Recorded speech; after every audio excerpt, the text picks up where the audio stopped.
감사하며 축복하며 봉헌기도 드리옵나이다. 아멘. 반갑습니다. 우리 한 주간도 잘 지냈죠? 우리 민서도 왔고 오늘 또 귀한 자리에 우리 주리자매가 함께했는데 우리 좌우 옆에 있는 우리 분들과 앞뒤의 분들과 인사 나눕니다. 사랑하며 축복합니다. 사랑하며 축복합니다. 예, 감사합니다. 오늘 세례식이 있습니다. 우리 하이엘 교회 첫 번째 세례식인데요. 또 세례의 의미를 담아 우리가 사순절 기간에 또 세례를 통해서 어떠한 삶의 은혜를 나누지 함께 나눕니다. 말씀의 제목을 함께 같이 읽어볼까요? 시작! 세례, 주와 함께 동맹을. 왜 목사님이 말씀의 제목을 동맹을이라고 했을까? 한번 오늘 말씀을 나누면서 같이 은혜 받는 시간 갖겠습니다. 영상 하나 준비했어요.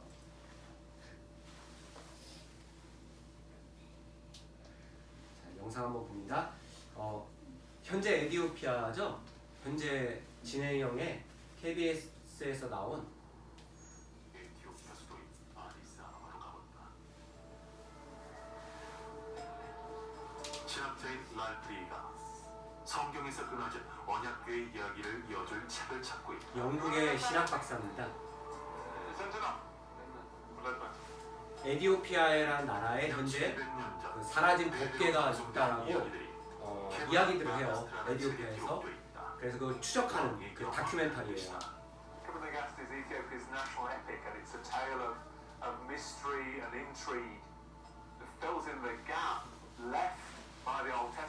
구약 성경에는 법궤가 어디로 갔는지에 대한 기록이 없는데 저 에티오피아 역사서에는 기록이 되어 있다는 거죠.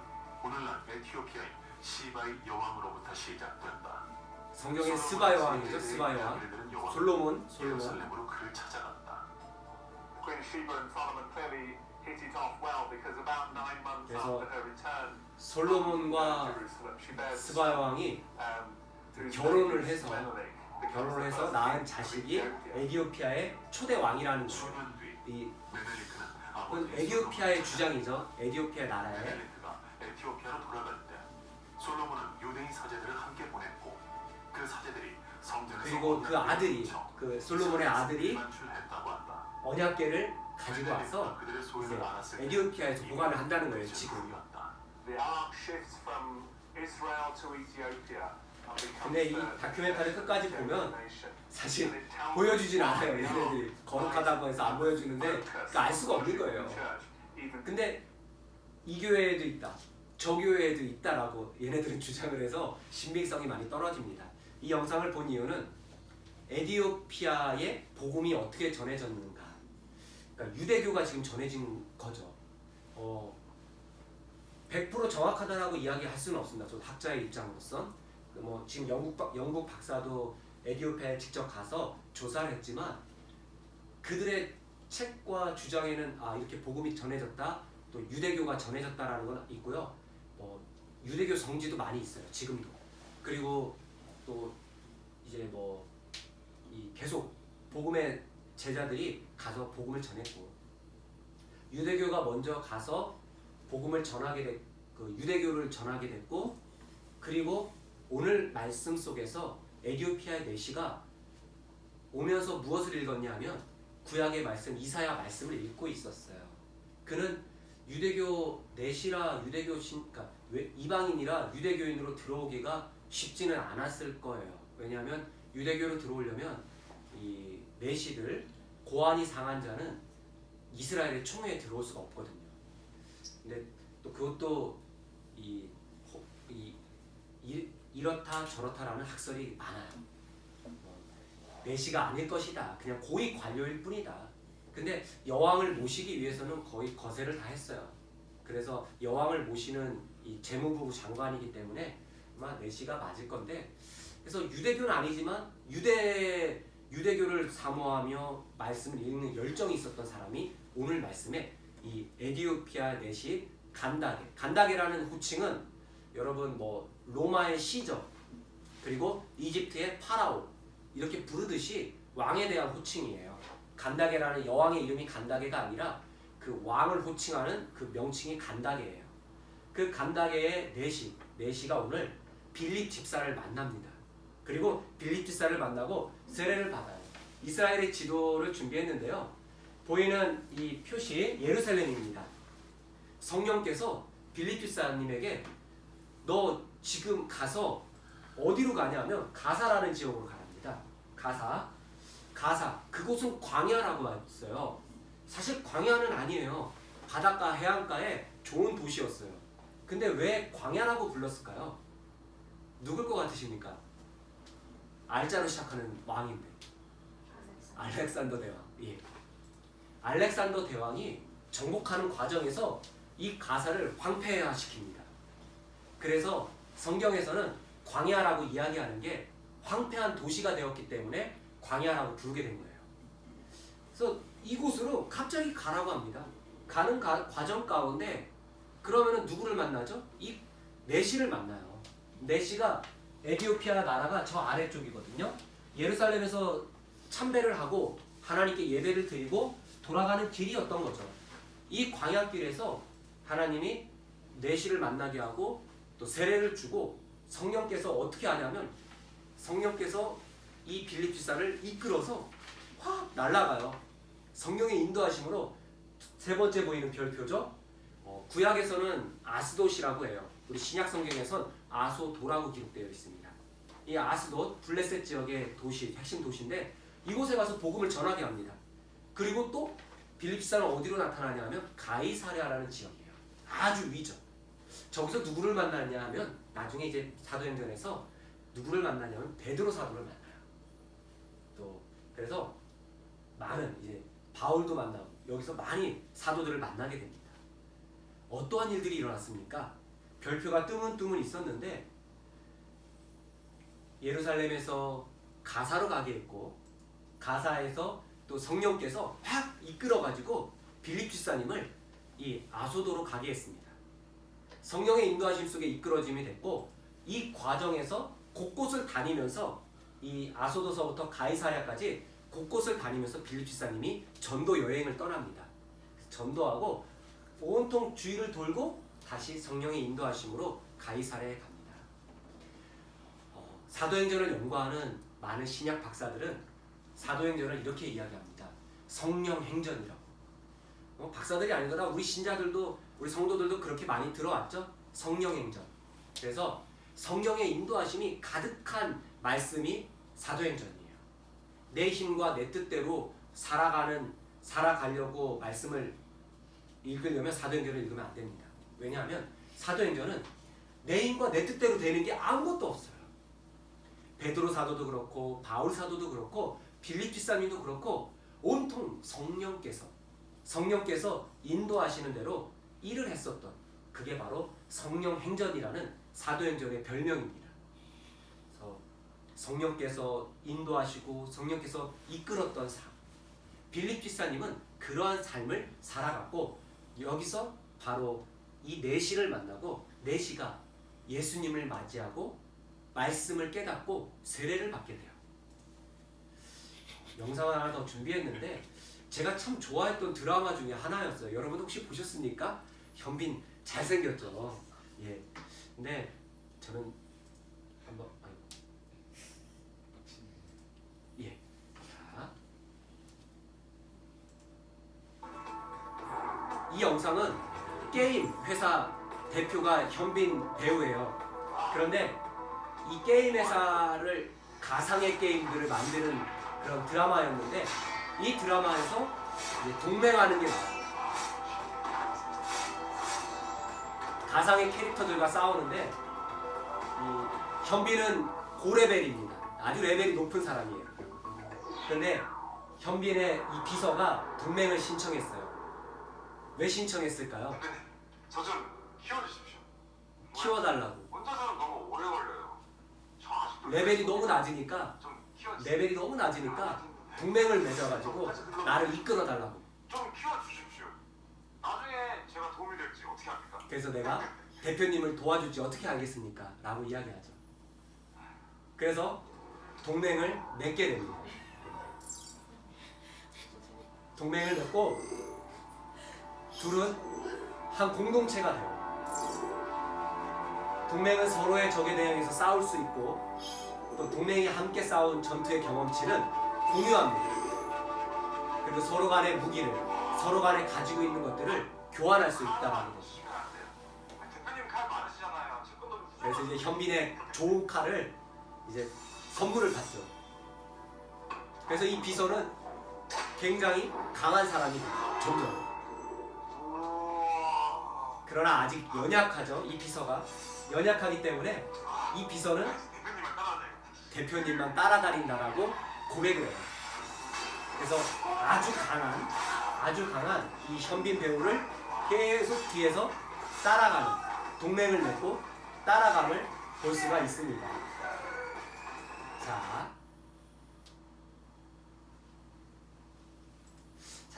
그럼 동맹이란, 오늘의 제목은 세례, 주님과 함께 동맹을이에요. 그럼 세례가 무엇이길래 저는 세례를 주님과 동맹을 맺는 것이라고 해석을 해보았습니다. 그래서 나보다 강한 사람에게 맺기를 원하는 것이에요. 동맹은. 물론 예외는 있어요. 비슷한 국가들이 서로 간의 국가 간의 이익을 위해서 서로 동맹을 맺는 경우도 있지만 대다수 동맹의 유익한 점을 본다면 나에게 유익이 되지 않으면 동맹을 맺진 않아요. 특별히 이 동맹의 유익은 나보다 강한 이에게, 강한 나라에게 맺기를 원한다라는 것이죠. 작은 나라들이. 그래서 두 번째로는 동맹을 맺음과 동시에 함께하는 것이에요. 함께. 그럼 신앙의 눈으로 이 세례가 주와 함께 동맹을 맺으면 어떻게 될까요? 나보다 강하신 주님에게 붙어 있기를 원하는 마음. 세례란 나보다 강하신 주님에게 붙어 있어서 이제 내가 싸우는 게 아니라 내가 싸우더라도 주님께서 나와 함께 싸우시고 주님께서 이제 나의 대장이 되셔서 나의 앞에서 싸우시기 때문에 앞서 본 영상처럼 이 비서는 그 현빈은 굉장히 고레벨의 아주 용사입니다. 그래서 현빈 뒤에만 졸졸 따라다니면 되겠다라고 안심을 갖는 거죠. 세례라 함은 내가 내 스스로 살아가고자 하는 삶이 아닙니다. 세례라 함은 내가 내 스스로 살아가는 삶이 아니죠. 그래서 세례의 첫 번째, 나보다 강하신 주님에게 항상 붙어있는 삶은 무엇일까요? 주님은 요한복음에서 이렇게 말씀하세요. 나는 포도나무요 너희는 가지라고. 그래서 너희가 나에게 붙어 있어야지만 그래야만 너희가 열매를 맺는다고. 열매 맺는 삶을 원하십니까? 열매 맺는 삶이란 내 생각 내 뜻대로 살아가는 삶이 아니에요. 그냥 주님에게 붙어있는 삶이죠. 주님에게 붙어있는 삶은 어떠한 삶입니까? 그림에 보면은 주님이 등불을 가지고 길을 인도하세요. 한 이 사람을. 이것은 성령님께서 우리와 함께 하신다는 겁니다. 성령님께서 인도하시는 대로 순종하는 삶이죠. 우리 본문의 말씀을 다시 한번 생각을 해봅니다. 빌립 지사님이 그냥 가사로 가고 싶어서 갔나요? 아닙니다. 성경은 말씀하시죠. 성령께서 주의 사자가 빌립에게 말하여 이르되 가라. 또 29절에선 성령이 빌립에게 이르되 가까이 나아가라. 또 성령께서 39절에서 주의 영이 빌립을 이끌어 가신지라. 빌립 지사님이 스스로 한 것은 거의 없다고 봐도 돼요. 이 모든 상황 속에서 내시가 세례받고 예수님의 자녀가 되는 상황 속에서 내시 스스로가 아닌, 또 빌립 스스로가 아닌 이 모든 과정을 누가 인도하셨냐면 바로 성령, 보이지 않는 주님께서 이끌어 가셨다라는 것이죠. 만약에 성령께서 내게 마음을 주시고 감동을 주시고, 그래서 특징이 있죠. 내 안에 기쁨이 있다면, 내 안에 감사가 넘친다면 이것은 성령께서 나에게 주시는 마음이에요. 인간이 생각하고 인간이 계획한 것은 분명 불편해요. 막 뭘 해도 참 불편하다라는 마음이 있다라면 그것은 인간의 마음이 많이 들어간 것이에요. 성령께서 역사하시는 것을 체크하기를 원하신다면 내 안에 그냥 기쁨이 있는 거예요. 기쁨이 있고 주변에 안 좋은, 좋지 않은 상황들이 그렇게 신경이 안 쓰여요. 신경이 쓰일 수도 있지만 그것이 별로라고 여기는 것이에요. 빌립 지사님은 그렇게 나아갔어요. 사도행전은 그렇게 이끌어갑니다. 베드로 사도는 유대인을 위해서 복음을 전한 사람입니다. 그런데 이 베드로 사도가 하늘에서 보자기가 내려와요. 기도하는 가운데 환상 중에. 그리고 보자기가 거룩하지 못한 유대법에 의해서 거룩하지 못한 보자기들이에요. 먹으래요. 하나님이. 주님, 난 못 먹겠습니다. 먹어라. 몇 번을. 그리고 나서 누가 찾아오냐면 고넬료, 이방인 고넬료의 부하들이 찾아와요. 그때 베드로가 깨닫죠. 아, 내가 이방인들을 거룩하지 못하고 복음을 전하지 못한 대상이라고 여겼지만 하나님의 뜻은 그게 아니구나. 철저히 하나님께서 이끌어 가심을 베드로가 깨닫게 됩니다. 세례, 주와 함께 동맹을 맺은 삶은 이제 내가 주님과 함께 주님의 이끄심대로 살아가겠습니다 라고 고백하는 삶이에요. 여기 오늘 세례 받으시는 분도 있고 세례 받으신 분들도 있어요. 그러면은 어떻게 살아오셨습니까? 세례 받으신 분들은 내 뜻과 내 생각대로 살아갔을 때가 우리는 굉장히 많다는 거죠. 그러나 오늘 말씀을 통해서 진정한 세례교인이라 함은 주님의 이끄심대로 살아가는 삶이라는 거예요. 이 삶을 어떻게 살아가야 될까요? 이 삶을 엎드려야죠. 그래서 사도 바울은 이렇게 고백을 해요. 나는 예수 그리스도와 함께 죽고 예수 그리스도와 함께 살았다. 이제 나는 사는 게 아니라는 거예요. 이제 내 안에 내가 사는 게 아니라 이제 내 안에 예수님이 산다라고 사도 바울은 고백을 해요. 이 삶은 자기를 내려놓는 자족의 삶이에요. 자기 비하의 삶이에요. 하나님, 나는 아무것도 아닙니다. 그래서 신약 성경을 보면은 다 뭐라고 하죠? 이 죄인을, 이 부족한 사람을 주여 나는 아무것도 아닙니다 라고 엎드리죠. 예수를 왕으로 인정하는 믿음의 고백 중에 하나가 엎드림입니다. 이 엎드림은 예수님을 왕으로 고백하고 이 엎드림은 주님, 내 인생 속에서 주님께서 나와 함께 하세요. 나는 주님의 인도하심을 따르겠습니다 라는 믿음의 고백이 돼요. 그래서 철저히 십자가 앞에 엎드리는 삶, 그것이 세례를 받고 살아가는 사람의 삶의 모습이에요.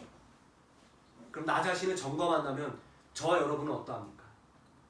우리 모두가 또 세례 교인이고 또 세례를 오늘 세례 교인이 되는 우리 자매님도 있지만 우리가 얼마나 내 인생 속에서 내가 주인이 되고 살아갑니까? 굉장히 많은 시간과 굉장히 많은 환경 속에서 우리는 내가 주인이 돼요. 참 어렵죠. 주님이 주인이 되시는 삶을 살아가는 삶은 그래서 죽는 삶이고 그래서 포도나무에 붙는 삶이에요. 포도나무에 붙는 삶은 무엇이에요? 나는 아무것도 안 해요. 가지가 하고 싶은 거 있겠지만 그냥 붙어가지고 포도나무에서 줄기에서 나오는 에너지를 받아서 열매를 맺는 게 다예요.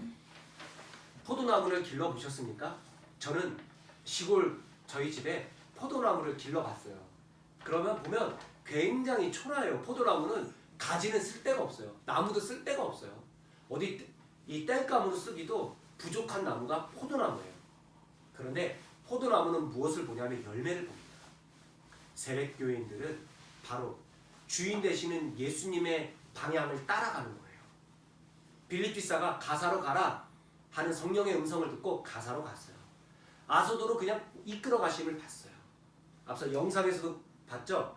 이 비서 시티헌터님이 누구를 따라다녀요? 이 현빈을 동맹을 맺고 나서 한 그 말을 우리가 기억하면 좋겠어요. 이제 대표님 뒤만 따라가야지. 왜? 안전한 길이기 때문이에요.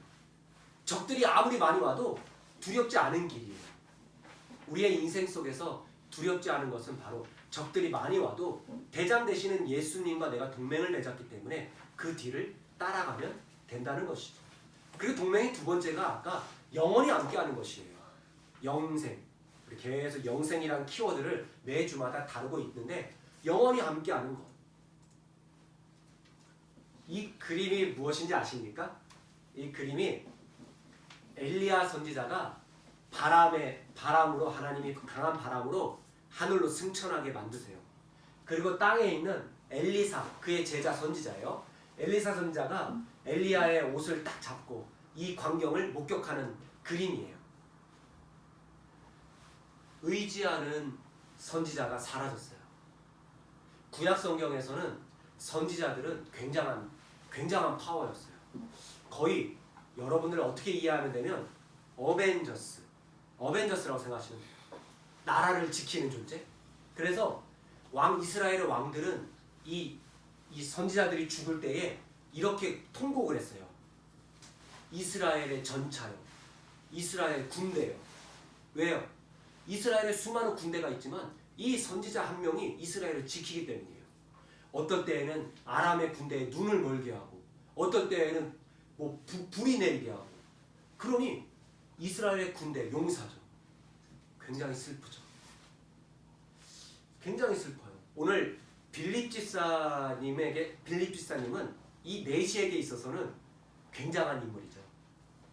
하나님의 말씀의 갈급함을 깨닫게 한 하나님의 일꾼이고 하나님의 사람이고 선지자예요. 그런 빌립 집사님이 같이 세례를 줬어요. 세례를 받고. 그런데 횡 사라졌어요.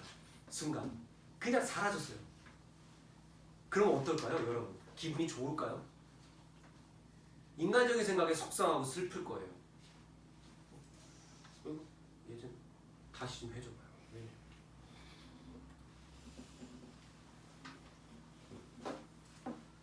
굉장히 슬프죠. 소중하고 의지하는 사람이 사라지게 됐을 땐 슬픔이 와요. 그런데 오늘 말씀 속에서는 뭐라고 이야기하는 줄 아십니까?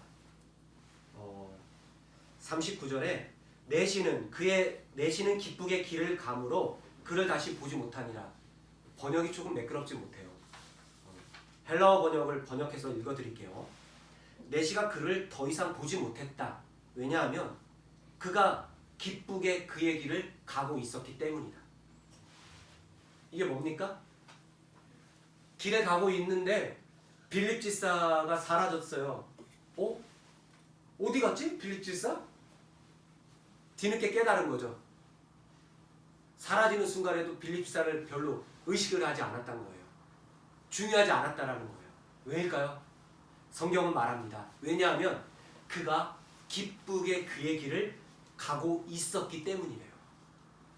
세례를 받고 나서 영생의 기쁨과 주와 함께한다라는 기쁨에 막 쌓여가지고 너무 기쁜 거예요. 사람이 너무 기쁘니까, 너무 기쁘고 주님께 집중하다 보니까 옆에 누가 있는지도 모르는 거죠. 사라진지도 모르는 거죠. 우리 속담에 이 둘이 먹다 하나 없어도 모를 그런 마시다 이런 것도 있고, 저 같은 경우는 이 드라마를 집중해서 보다 보면 아내나 우리 자녀들이 아빠, 여보 이야기하는 소리를 제가 못 들어요. 집중하다 보니까. 주님께 집중하고 주님으로 인해서 기쁨이 넘쳤기 때문에 오늘 성경은 빌립 집사가 사라진 거를 더 이상 보지 못한 것도 의식하지 않았다고 합니다. 무엇일까요? 기쁨이에요. 주님이 기쁨의 옷을 주셨기 때문이에요.